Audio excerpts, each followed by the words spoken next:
네, 이상민 증인에게 묻겠습니다. 이건 답변하실 수 있을 텐데요.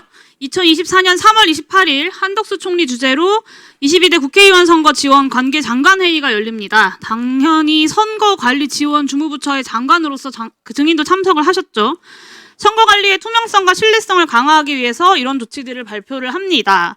수검표를 도입하고 사전투표 우표물 관리를 강화하고 행안부에 공명선거 지원 상황실을 설치해서 모니터링하고 투개표 지원 상황실도 운영하고 공무원 정치중립 관련 교육도 하고 공무원 대상 집중 감찰도 하겠다. 기억하십니까? 좀 잘 살펴봐야 될 것 같습니다. 기억 안 나세요? 본인이 장관으로서 하셨던 일인데. 이 회의 며칠 전에 증인이 중앙일보랑 인터뷰를 합니다. 변호사 시절인 4년 전 총선 때였죠. 부정선거 논란이 거셌지만 저명 인사들이 계속 얘기를 해서 들여다보니 좀 이상한 것들이 있는 것 아닌가. 그래서 부정선거가 있었냐라는 질문에는 뭐 딱 부러진 증거가 나오지 않아서 부정선거라고 할 수는 없다라고 답하기는 했어요. 그런가 보다 했는데 또 다른 인터뷰를 보니까 이상민 증인이 윤석열 대통령이 대통령 후보가 되기 전부터 부정선거 이야기를 했다고 합니다. 같이 윤석열 캠프에 있었던 분이 큰 충격을 받았다고 하면서 이야기한 내용이에요.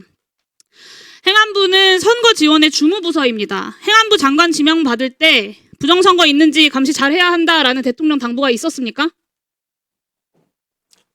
이게 이번에 이제 그 대통령께서 당부가 있었냐고 물었습니다. 큰 그 사유 중에 하나이기 때문에 제가 증언하지 않겠습니다.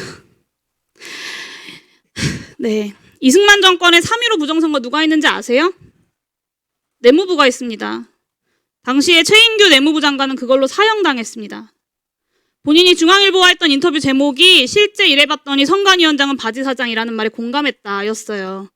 행안부 몰래 부정선거를 한다?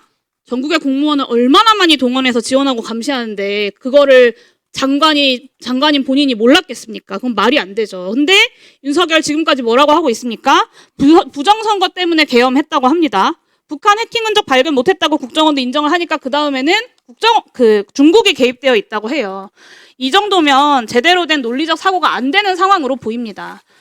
증인에게 묻겠습니다. 지난 총선 부정선거입니까? 아니면 윤석열 말대로 아직 진실을 밝히지 못했으니까 비상계엄을 해서라도 확인이 필요합니까? 증언하지 않겠습니다.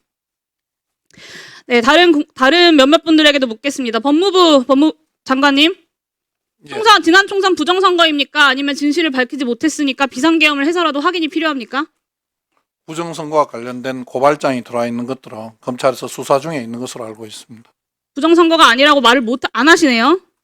제가 확인한 바는 없습니다.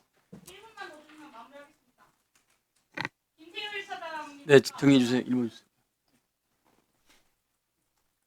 지난 총선 부정선거입니까?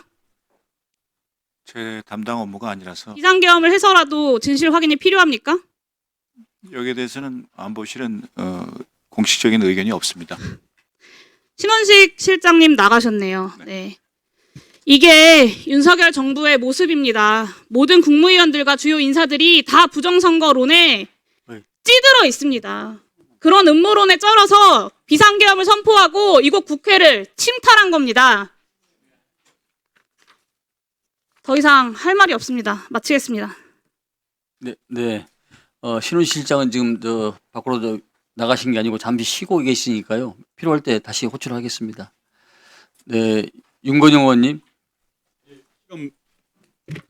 구로의 윤건영입니다. 시간 멈춰주시고 김성훈 경호차장